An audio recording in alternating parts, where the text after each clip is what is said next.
Kemudian Karang Melenu berjalan ke arah jendela kamar. Dia melihat beberapa anak laki dan perempuan berkeliaran di depan jendelanya sembari tersenyum dan berteriak menyapanya.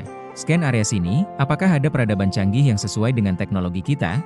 Kuantum organik guna membenahi kerusakan pesawat kuantum organik kita? Perintah suara Karang Melenu kepada komputer kuantum organik yang ada di kepalanya. Sejauh ini belum terdeteksi. Masih perlu waktu sampai selesai malam nanti. Jawab komputer kuantum organik yang ada di kepalanya.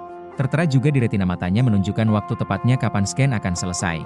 Sial, sepertinya untuk sementara waktu, aku terjebak di masa ini.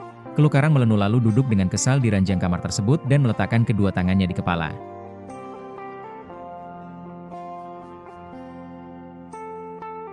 Putri, kesini. Babu Jaruma menggerakkan tangannya ke arah Karang Melenu saat gadis tersebut terlalu jauh dari tempat berkumpul untuk makan siang.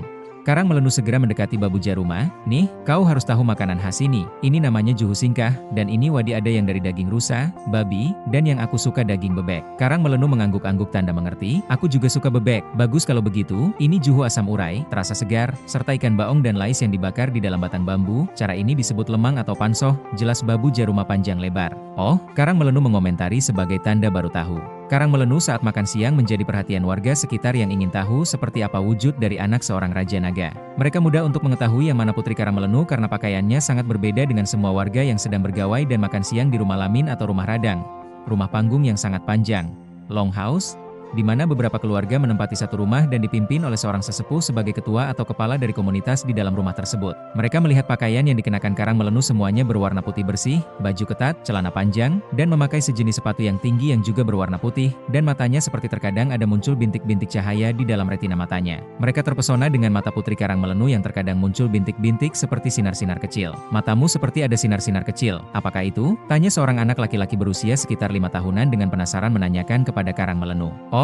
Ini adalah sinar sebagai pertanda saya anak Raja Naga, jawab Karang Melenu sekenanya, karena sulit menjelaskan ke mereka. Mereka tentu tidak perlu tahu bahwa sebenarnya itu adalah teks dan bahkan terkadang gambar diam ataupun video yang ditayangkan di dalam retina matanya untuk berkomunikasi dengan orang lain yang memiliki teknologi yang sama atau sekadar berkomunikasi dengan komputer yang ada di dalam kepalanya. Oh, aku ingin seperti itu, ucap anak tersebut. Kalau kau anak Raja Naga, kau pasti bisa, timpal seorang anak lelaki remaja sekitar 15 tahunan sembari mengangkat dan menggendong anak tersebut yang tertawa karena digelitik oleh yang menggendongnya.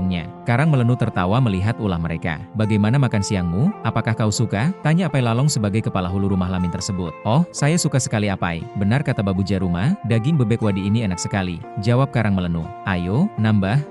Apai Lalong mempersilahkan Karang Melenu untuk menambah lagi bebek wadi yang dia suka. Karang Melenu pun segera melakukannya. Anak lelaki yang berusia 15 tahun sebelumnya yang menggendong anak kecil mendekati Karang Melenu dan bertanya, apa Putri sudah punya rencana kapan akan kembali ke Raja Nagarau? Belum. Memang kenapa? Tanya Karang Melenu. Aku ingin ikut ke tempatmu, jelas anak remaja tersebut. Kau sepertinya suka berpetualang? Tanya Karang Melenu. Hei, anak tersebut ngeset.